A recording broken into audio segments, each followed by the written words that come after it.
Tanıymiz. 8. Sizlarmi lekin Ahmad Azam. Vaqt ketdi, bir daqiqa tayyorgarlik uchun. Ketdi.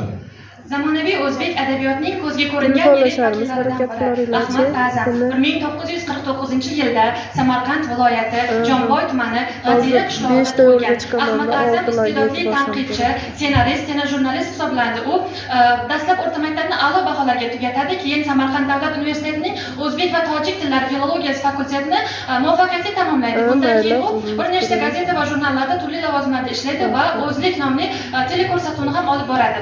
Demak, uning adabiy faoliyatiga to'xtalgan bo'lsak, adibning eng mashhur asari Ro'yo yoxud Gulistonga safar romani hisoblanadi. Ushbu asarda biz Toshkent Jizzax yo'liga ketayotgan bir yo'lovchining Guliston, ya'ni zanjirlangan insonlar mamlakatiga o'tib qolishi va u yerdagi sarguzashtlarni uchratamiz.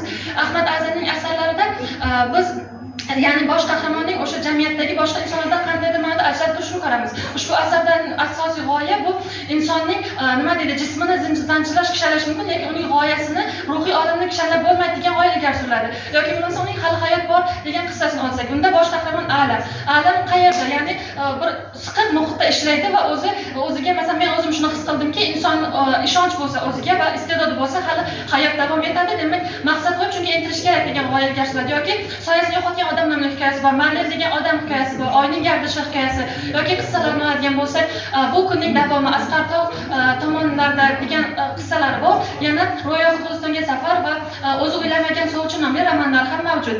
Adib o'z asarlarida boya aytganimdek soyasini yo'qotgan odam hikoyasidan menda boshqacha taassurot qoldirgan. Ya'ni bosh qahramon o'sha soyasini izlab yurar ekan, uning ruhiy olami qandaydir go'zal bir ijodiy nima deydi, iste'dod ko'rinadi, yaqin namoyon bo'ladi.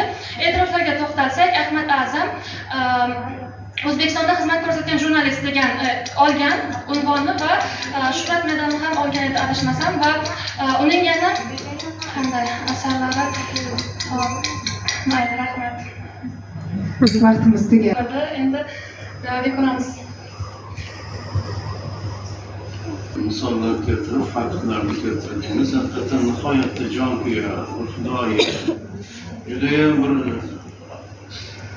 g'ayratli, iste'dodli inson. Men birga ishlaganman ko'p yillar Ahmad Azam bilan. Yonma-yon ishlaganman, televideniyada ishlaganman. O'sha direktor bo'lgan, men o'rinbosar bo'lganman. Shunaqa qilib ko'p yillar birga ishlaganmiz.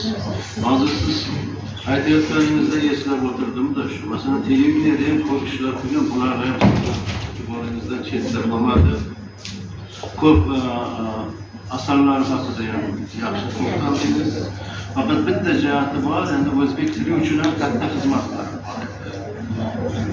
Til nomusi degan kitobi bor, o'zbek tili uchun juda Mas'ul so'z degan tanqidiy adabiy maqolalar to'plami bor. Shular haqida o'sha o'zbek tili haqida doim maqolalar, lug'atlarga munosabat juda ko'p narsalar berib bo'lgan. Bu adibning o'sha haligisini ko'rsatadigan, o'zini ona tiliga, ijtimoiy faolligini ko'rsatadigan muhim belgilaridan biri.